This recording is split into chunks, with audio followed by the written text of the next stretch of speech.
Newton's first law of motion, आप इस law से बखूबी वाकिफ हैं, कोई पहली बार नहीं पढ़ रहे। क्या है first law of motion? So first law of motion है आपके पास अकॉर्डिंग टू न्यूटन के in this universe, whole universe, everything is remain in rest or in a uniform motion. सही, सब चीजें हमेशा के लिए रेस्ट में रहेंगी या फिर कंटिन्यूस मोशन में रहेंगी अगर अगर उन पे कोई एक्सटर्नल फोर्स अप्लाई ना हो। सही है, तो ये छोटी सी स्टेटमेंट है आपके पास। जब तक कोई एक्सटर्नल फोर्स अप्लाई ना की जाए किसी बॉडी के ऊपर, तब तक वो बॉडी अपनी स्टेट चेंज नहीं करती है। ओके, तो स्टेट का मतलब या तो रेस्ट या फिर मोशन। फोर्स लगेगी तो बॉडी चलेगी, फोर्स लगेगी तो बॉडी रुक जाएगी। या फिर आपके पास कह सकते हैं कि in the absence of external force an object maintain in state of rest और यूनिफॉर्म मोशन। सही, जो बात मैंने आपको उर्दू में समझाई थी वो यहाँ पे एक लाइन में मैंने लिख दी है। तो आप स्टेटमेंट दोनों में से कोई भी एक लिख सकते हैं, कोई मसला नहीं। स्टेटमेंट याद होंगे आपको, कोई मसला नहीं। बट क्वेश्चन आपके पास इंटर लेवल पे आ जाता है स्टेट एंड एक्सप्लेन का। सही, state and explain, this time आपको इसको एक्चुअली एक्सप्लेन करना होगा। मतलब आप एक्सप्लेन करेंगे कि ये फर्स्ट लॉ है क्या। तो this law consist of two parts. First part state the body can not change states of rest और motion unless it is acted upon by some unbalanced force. Unbalanced force क्या होती है? कोई ऐसी force जिसकी वजह से बॉडी मूव कर जाए या रुक जाए, यानी उसके स्टेट में चेंज आ जाए। क्योंकि अगर फोर्स बैलेंस होती है तो बॉडी अपना स्टेट चेंज नहीं करती। सही, इसकी वजह से मैं कहूंगा कि मैंने जितनी फोर्स लगाई थी उतनी ही फोर्स बॉडी मुझे लगा रही है, उसमें ना मुझ में चेंज आ रहा है ना बॉडी पे चेंज आ रहा है। सीधी सी बात है कि आप दीवार को धक्का लगा रहे हैं और कह रहे हैं सर दीवार तो आगे बढ़ ही नहीं रही। क्यों नहीं आगे बढ़ रही? क्योंकि आपकी और दीवार की फोर्स बैलेंस हो रही है। लेकिन उसी के मुकाबले में आप किसी डब्बे को धक्का लगाएं या किसी चेयर को धक्का लगाएं तो बड़े आसानी से आप पुश कर रहे हैं उसको। तो ये आसानी से पुश इस वजह से हो रहा है क्योंकि आपने अनबैलेंस फोर्स लगाई है, ऐसी फोर्स जो वो चेयर आपको वापस नहीं दे पा रहा। ओके, तो the second part of this law gives us quantitative definition of net force which is state as follows। तो ये नेट फोर्स का भी आपको, यानी न्यूटन्स लॉ के अंदर आपने पहली बार फोर्स को एक्चुअली पढ़ा। सही है, तो ये नेट फोर्स के बारे में आपको एक असम्पशन दे रहा है, एक आपको आइडिया दे रहा है। फोर्स क्या है बेटा आपके पास? Force is a kind of agent, okay, which tends to change the state of a body या which tries to attain the body to stop and to move। बात समझ में आ रही है? तो फोर्स क्या है आपके पास? फोर्स ऐसे एजेंट है, ऐसा आपके पास एजेंट है, एजेंट को कहते हैं जो बहुत ज्यादा एक्टिव हो। सही, तो एक ऐसा एजेंट जो या तो उसको कोशिश करे या एक्चुअली परफॉर्म कर दे मोशन को या रेस्ट को। क्योंकि हर दफा फोर्स लगने से बॉडी मूव नहीं करती, हर दफा फोर्स लगने से बॉडी रुकती नहीं है। सही है भाई, तो फोर्स या तो उसको रोक देगी या कोशिश करेगी रोकने की, इसको बॉडी को, या तो बॉडी को चला देगी या फिर कोशिश करेगी चलाने की, किसको? बॉडी को। This is basically definition of force. तो आप कोशिश करिएगा, दो चीजें मैं आपको समझा रहा हूँ। ये तो आपके समझने वाली बात थी, समझ में आ गई होगी इंशाल्लाह। ये चीज जो है ना, जिसपे मैं यहाँ पे मार्किंग कर रहा हूँ, दिस वन, इसको मैंने बॉक्स बनाया है, इसको जरूर याद कर लीजिएगा। ये फोर्स की डेफिनेशन भी है और ये फोर्स की कंफर्मेशन है कि फोर्स खुद ही है एमसीक्यू के पॉइंट ऑफ व्यू से। बाकी स्टेटमेंट और एक्सप्लेनेशन अगर आएगा साथ में तो आपको ये पूरी बात लिखनी होगी।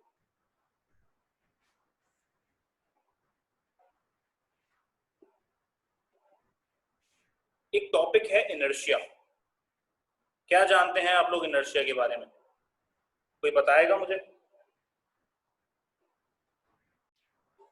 तो बेटा इनर्शिया आपके पास प्रॉपर्टी है किसी भी बॉडी की, सही, जो उस बॉडी को कोशिश करती है कि वो अपनी स्टेट चेंज ना करे। सही, ये बॉडी की जिद कहलाती है। अगर आप इसको नॉर्मल जबान में समझो ना, जिद है बॉडी की। आप चाह रहे हैं कि धक्का लगा के बॉडी को मूव करा, तो बॉडी बोली नहीं मैं नहीं हिल रही। आप चाह रहे हैं कि फोर्स लगा के बॉडी को रोक दूं, बॉडी बोली नहीं मैं नहीं रुक रही। तो ये जिद जो है ना वो इनर्शिया है बॉडी का। इट इज अ प्रॉपर्टी, ये खुसूसियत है बॉडी की जो रेजिस्ट करती है अप्लाइड फोर्स को। अब वो फोर्स चाहे बॉडी को रोकने के लिए लगे, वो फोर्स चाहे बॉडी को मूव कराने के लिए लगे, वो आपके पास अप्लाइड फोर्स है। तो इनर्शिया क्या कर रही है, उसको रोक रही है। तो ये एक ऐसी प्रॉपर्टी है बॉडी की। डेफिनेशन देख लेते हैं। Inertia is the property of a matter by virtue of which it tries to remain its existing state. अपनी स्टेट को चेंज करने में अड़ जाता है कि भाई मैं चेंज नहीं करूंगा, जिद शो करता है। ओके, और इसकी छोटी सी एग्जांपल नीचे मौजूद है। If two bodies of different masses are moving with the same velocity under identical condition, identical का मतलब है नॉर्मल कंडीशन में, it will more difficult to stop or change the motion of a body of larger mass because it has more inertia than the body having less mass.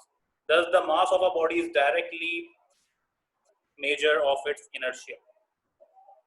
तो दूसरे लफ्जों में inertia और मास को एक ही समझा जाता है, सही है। तो इनर्शिया और मास को एक ही समझा जाता है, यानी कि जितना ज्यादा मास है, सही, उतना ही ज्यादा आपके पास इनर्शिया होगा, सही। जितना ज्यादा मास है उतना ही ज्यादा इनर्शिया होगा। Both are directly proportional. मैंने जो यहाँ पे बॉक्स बनाया है, ये जो बनाने जा रहा हूं मैं, इस चीज को देख लेना। Mass is directly proportional to inertia या inertia is directly proportional to mass. Okay, कोई बात बेटा इसमें प्रॉब्लम कर रही हो आपको?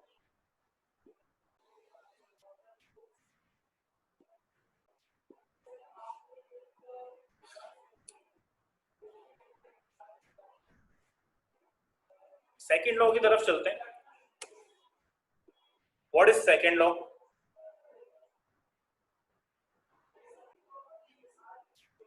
तो ये स्टेटमेंट देखो, अगेन हम पहले पढ़ चुके हैं स्टेटमेंट। मैं इस वजह से स्टेटमेंट ना ज्यादा समझा नहीं रहा आपको, मैं सिर्फ लॉजिकल बात बता रहा हूँ। तो उस लॉजिक को समझो और फिर आगे बढ़ो। मुझे इतना पता है कि इस लॉ के अंदर हम दो चीजों की बात करते हैं, फोर्स की और मास की। यानी कि जब मैं फोर्स लगाता हूं तो एक्सलेरेशन बढ़ जाता है, जब मैं मास को बढ़ाता हूं तो एक्सलेरेशन कम हो जाता है। तो सिर्फ दो चीजों की बात करेंगे। मैथमेटिकली इसको कैसे नोट कर सकते हैं? तो आपके पास मास है m, फोर्स है F, ओके, और फोर्स के एग्जर्ट करने की वजह से एक्सलेरेशन जो जनरेट हो रही है वो है a। पहले कंडीशन में a is proportional to f और दूसरी कंडीशन में a is inversely proportional to m। Okay, now compare both equations. हमारे पास एक नई इक्वेशन आ जाएगी, a proportional to f over m, and proportionality का साइन हटता है तो इक्वल्स टू आता है, सबको पता है, कांस्टेंट k आता है। इस कंडीशन में, इस पर्टिकुलर कंडीशन में मैं k को इक्वल टू 1 ले लूंगा और आपके पास एक फाइनल इक्वेशन बन जाएगी which is f is equal to ma। यहाँ तक सबको समझ में आ गया होगा, कोई मसला नहीं है, सही, बिल्कुल प्रीवियस टॉपिक की तरह है जैसे आपने मैट्रिक में पढ़ा होगा।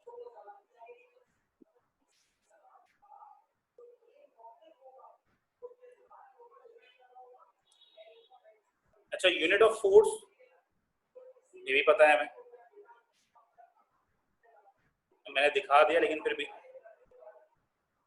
अगर मुझे यूनिट ऑफ फोर्स नहीं पता तो मैं कैसे निकालूंगा यूनिट ऑफ फोर्स? बताओ क्या तरीकेकार है यूनिट ऑफ फोर्स निकालने का?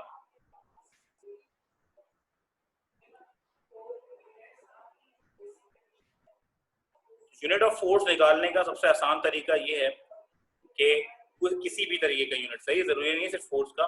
तो आप क्या करें, फोर्स तो एक ही तरफ है और m और a एक तरफ है, सही है बेटा।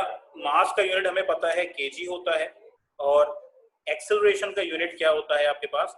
मीटर पर सेकेंड स्क्वायर, ऐसा ही है। तो what is the unit of force? It is kilogram metre per second square, ये यूनिट है इसका। लेकिन एक बड़ा यूनिट है और इस पे काम करने वाले साइंटिस्ट के नाम पे इस यूनिट को रखा गया है, तो अब हम नॉर्मली जो यूनिट यूज करते हैं वो न्यूटन करते हैं, सही है। तो किलोग्राम मीटर पर सेकंड स्क्वायर भी यूनिट है, न्यूटन भी इसका यूनिट है। तो ये लास्ट जो लाइन है आपकी वही चीज बता रही है आपको। ठीक है, यहाँ पे आपके पास सेकेंड लॉ ऑफ मोशन भी कंप्लीट हुआ। मसला तो नहीं है इसमें? Good. Now third law of motion एक इजी फॉर्म ऑफ मोशन है, यानी कि सबसे आसान, मैं कहता हूँ सबसे स्मॉलेस्ट आपके पास जो लॉ है वो थर्ड लॉ है। समझना थोड़ा सा और आसान है, लेकिन इसके अंदर आपके पास चीजें बहुत कुछ हैं समझने के लिए। ओके, थर्ड लॉ पे आपके पास कई सारे लॉज जैसे कई सारे टॉपिक्स कह सकते हो डिपेंडेंट है। आगे आगे हम उसको देखेंगे। What is third law? Action and reaction are equal in magnitude but opposite in direction. ये वाली आपने पहली बार सुनी होगी।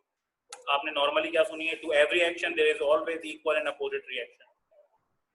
ठीक, तो हर एक्शन का एक रिएक्शन होता है। एक्शन का रिएक्शन का क्या मतलब है?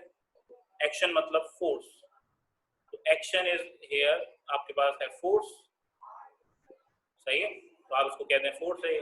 तो हर फोर्स की रिएक्टिव फोर्स या रिएक्शन वाली फोर्स आपको मिलेगी, अपोजिंग फोर्स जो कहलाती है। किसी भी जगह पे लगे, मेरे पास एक ब्लॉक है इस पर मुझे फोर्स लगानी है, इस पर मुझे फोर्स लगानी है।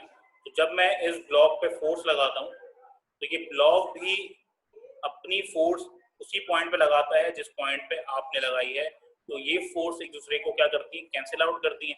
अगर ये बहुत ज्यादा मास है और आपने बैलेंस फोर्स लगाई है तो ये बॉक्स मूव नहीं करेगा, और अगर अनबैलेंस फोर्स है तो ये बॉक्स मूव कर जाएगा। सही, तो जब तक बैलेंस फोर्स रहेगी आप कहेंगे sir equal and opposite reaction लग रहा है, ये मूव नहीं कर रहा। अनबैलेंस फोर्स रहेगी तो उस वक्त आपके पास इक्वल रिएक्शन नहीं होगा, लेकिन अपोजिट रिएक्शन उस वक्त भी आ रहा होगा। सही है भाई, ये छोटी सी बात थी समझने वाली।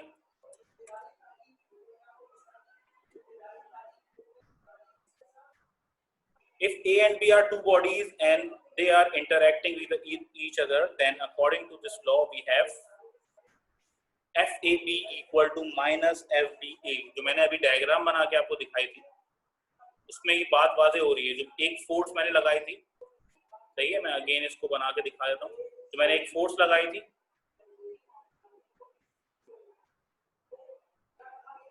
जो रेड कलर से मैं फोर्स लगा रहा हूँ ये मेरी फोर्स है, और ये जो ब्लू कलर से आपको फोर्स मिल रही है ये आपके पास अपोजिंग फोर्स है। ओके, ये अपोजिंग फोर्स है। तो FAB मैंने लगाया है और FBA मुझे रिटर्न में मिल रही है फोर्स। FBA मुझे रिटर्न में फोर्स मिल रही है। तो ये आपके पास एक पर्टिकुलर इस लॉ का क्या है, कह सकते हो कि कंडीशन है इस लॉ की। तो where FAB is the force on A due to B and FBA is force on B due to A, सही है। तो यहाँ पे आपके पास, मैंने डायग्राम इस वजह से नहीं बनाई थी, मैं आपको लाइव बना के दिखा दूं ताकि ज्यादा अच्छा समझ में आए। तो यहाँ पे आपके पास जो मैंने बताया है, मैंने फोर्स दिखाई है। अगर आप चाहें तो दो बॉडीज के दरमियान में इंटरेक्शन भी दिखा सकते हैं, सही है। यानी कि आपके पास दो बॉल्स हैं जिनके दरमियान में आप रिएक्शन दिखा रहे हैं कि ये दोनों आपस में क्या कर रहे हैं, एक दूसरे पे फोर्स लगा रहे हैं। तो आप उस फोर्स को अप्लाई करते हुए यहाँ दिखा सकते हैं। ओके, ये दोनों क्या कर रहे हैं, एक दूसरे के ऊपर फोर्स लगा रहे हैं। बात समझ में आ गई? तो ये कहलाती है इक्वल एंड अपोजिट फोर्स उस वक्त तक जब बॉडी मूव ना करे। लेकिन जैसे ही बॉडी मोशन में आती है फोर्स इक्वल नहीं रहती, लेकिन अपोजिशन में जरूर रहती है। जैसे ही आपकी फोर्स कम होने लगेगी या बराबर हो जाएगी वैसे ही वो बॉडी चलना छोड़ देगी, यानी अपोजिशन इन दी एंड लगती रहती है। तो ये तीन लॉस थे आपके पास, इंपॉर्टेंट लॉस, और वो लॉस थे जो आप पहले भी याद कर चुके हैं, सही है। अगेन आपके पास जो नेक्स्ट टॉपिक है वो भी आप काफी अच्छे तरीके से पढ़ चुके हैं, इसके बारे में आपको काफी नॉलेज है। यहाँ पे डेरिवेशन नहीं है, ये आपके पास या आसानी कह सकते हो या फायदा कह सकते हो, सही है। तो इक्वेशन ऑफ मोशन हम डिस्कस करेंगे जरूर, लेकिन न्यूमेरिकल्स के तौर पे। ओके, हमें यहाँ पे सिर्फ इक्वेशंस के न्यूमेरिकल्स यानी कि नोट डाउन करना है, और इक्वेशन ड्राइव नहीं करनी, डायरेक्ट फॉर्मूला यूज करना है। पहले है लीनियर हॉरिजॉन्टल मोशन। क्या होता है लीनियर हॉरिजॉन्टल मोशन? ऐसा मोशन जिसमें आपके पास बॉडी यानी हॉरिजॉन्टली मूव करे, अर्थ से ऊपर ना जाए। ओके, यानी एक पॉइंट है आपके पास, एक पॉइंट है आपके पास ए और दूसरा पॉइंट है आपके पास बी। कहाँ पे? फ्लोर के ऊपर, सरफेस के ऊपर, या कह सकते हो ग्राउंड के ऊपर। और बॉडी ने उसी पॉइंट पे चलना शुरू करा ए से बी तक, सही, या बी से ए तक। बेटा ये कहलाता है लीनियर। लीनियर मतलब स्ट्रेट पाथ, कुछ हद तक कर्व पाथ भी हो सकता है, क्योंकि हमने डिस्प्लेसमेंट में कर्व पाथ को भी देखा था, ऐसा ही है, कुछ हद तक कर्व पाथ भी हो सकता है। तो ये कहलाएगा लीनियर। हॉरिजॉन्टल किस लिए है? क्योंकि आपके पास ये फ्लोर वाला मोशन है, फ्लोर से ऊपर नहीं रखता, हॉरिजॉन्टल मोशन, सही। इसी वजह से मैं इसको लीनियर हॉरिजॉन्टल मोशन कह रहा हूँ। क्या होता है लीनियर हॉरिजॉन्टल मोशन में? इक्वेशंस का इक्वेशन की शक्ल क्या होती है? तो पहली इक्वेशन सबको याद है, first equation of motion, Vf is equal to Vi plus AT। Minahil